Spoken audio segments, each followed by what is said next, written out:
So I want to say something to the pro-Palestinian protesters in the West, the anti-Israeli protesters here in Australia, and the politicians like our own Prime Minister Anthony Albanese and Foreign Minister Penny Wong, who effectively have done their bidding, caved in to their demands by recognising the non-existent state of Palestine and breaking with the US and Israeli strategy of confronting Hamas. The protesters say they want peace. The politicians say they want a two-state solution. But the reality at the heart of the protest movement is really something more hateful. They want to get rid of Israel, as we heard on the weekend.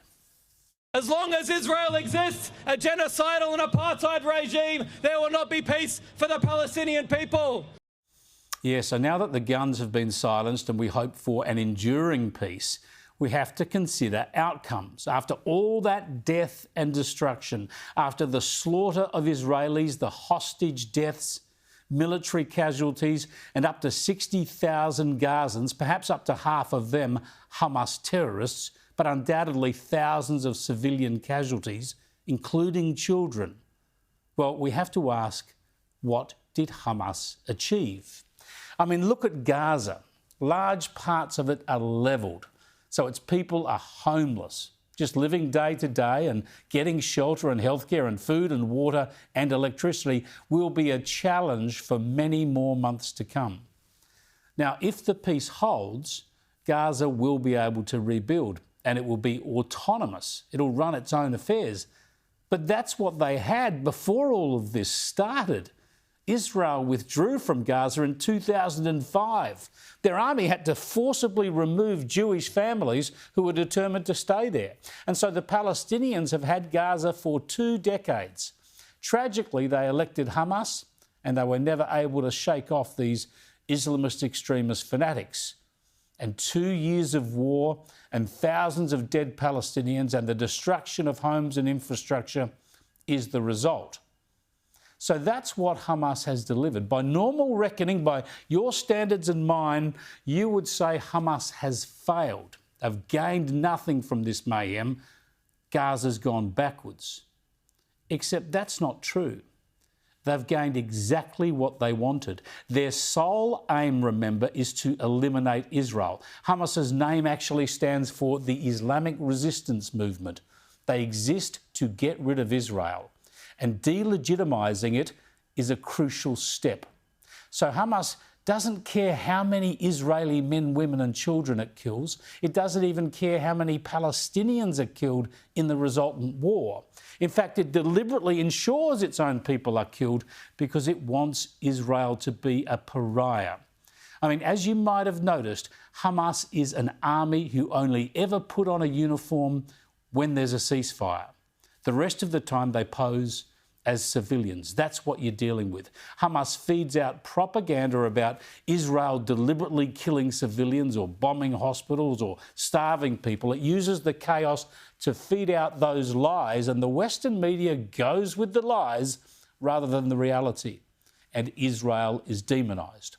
So if you wonder what Hamas got out of the war, well, you've seen it on our streets. They've got protesters all over the world turning out against Israel, using the propaganda to blame Israel for every death, to fuel anti-Semitism and fire up a global political assault based on visceral hatred. So we will keep fighting! We will keep fighting until Palestine is free. From the river to the sea, that's what we've always stood for. That's why we were protesting long before the past 2 years, and why we'll keep protesting until we win liberation for the Palestinian people and we bring down the imperialist, racist maniacs that have carried out this crime against humanity. Just shocking, isn't it? But that's it. That's the Hamas pay dirt. And it worked. It led some national governments, including our own, to criticise Israel, break with the strategy to defeat Hamas and offer up recognition of a non-existent Palestinian state as some sort of appeasement. The Commonwealth of Australia recognises the state of Palestine. Yeah, Anthony Albanese and the protesters and the global media have given Hamas the outcomes it was after. They demonised Israel and they isolated it diplomatically. The evil combination of Hamas murders and lies worked. So that's what I say to the protesters and their political mates. Well done. You've been willing dupes for terrorists, and you've made sure that they got something out of this carnage. And while this time the military strength of Israel and the US has prevailed, the great worry is that Hamas and other Islamist extremist groups have seen this as the way forward. They've seen how easily the Western media and political class will forget terror deaths and even forget hostages and just leap immediately into slamming Israel, blaming the victims. The political left, our own government, most of the media and the protesters have rewarded terrorism. We just have to hope now that it doesn't encourage more.